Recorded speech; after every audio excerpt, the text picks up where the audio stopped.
Yeah. And ano rin, Nagpalit na ng sasakyan ang neurosurgeon na si Joel. Ang latest niyang kinuha, maliit na electric car kapalit ng sasakyang kinakargahan ng gasolina. so mga 2,000 per week. Ito, sabihin mo na mag-charge ako ng kahit 3 beses isang linggo, that's magkano lang? 300 times 3, 900. So 1,000 ang natitipid mo per week. Kasya naman ang pamilya niya sa mga biyahe nila kahit na out of town pa, basta fully charged ang e-car. Paano pag bumaha? Paano yung maubusan ka ng battery? Sa akin kasi it's just yung battery charging, it's just a discipline. When you get home, you charge it at home. Plug it in. Parang cellphone. Magbago ka matulog, mag-charge ka next day. Full charge ka na. Kung si Pangulong Bongbong Marcos ang tatanungin, dapat mas dumami pa ang mga Pilipinong gumagamit ng e-vehicle. If we aim to fulfill our pledge to the Paris Agreement, we need to boost the share of electric vehicles in the total projected vehicle fleet nationwide. The government aims to increase the share of electric vehicles to 10% or hopefully 50% by 2040.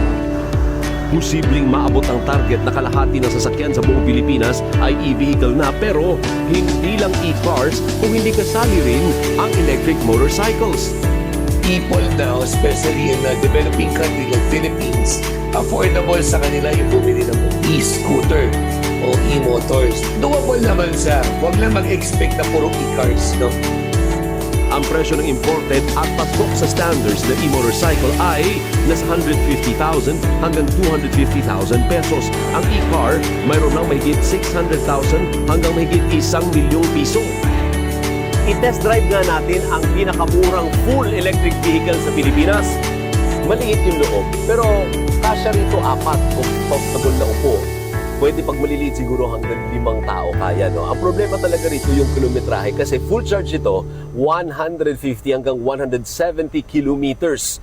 So kung pupunta ka limba out of town, Baguio City, kailangan mong tumigil sa gitna, magpahinga at saka i-charge ulit yung sasakyan para makaabot ka sa iyong destinasyon. Pero kung city driving lang, pwede to. Ang presyo nito, 699,000 pesos, pero pwedeng hulugan. For as low as 20% down payment, they can take home the ice cream electric vehicle. And how much is that? That would cost around 140, pero we have naman promos for lower down payment.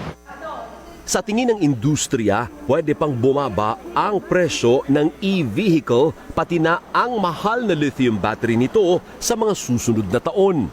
By the time na siguro magpapalit ka, baka mas mababa na by this time. Ngayon kasi dumadami na yung gumagamit at marami na rin nag-o-offer ng baterya, imported. Bukod sa walang usok o polusyon at kaunti lang ang maintenance, exempted din sa number coding ang mga e-vehicle ayon sa batas.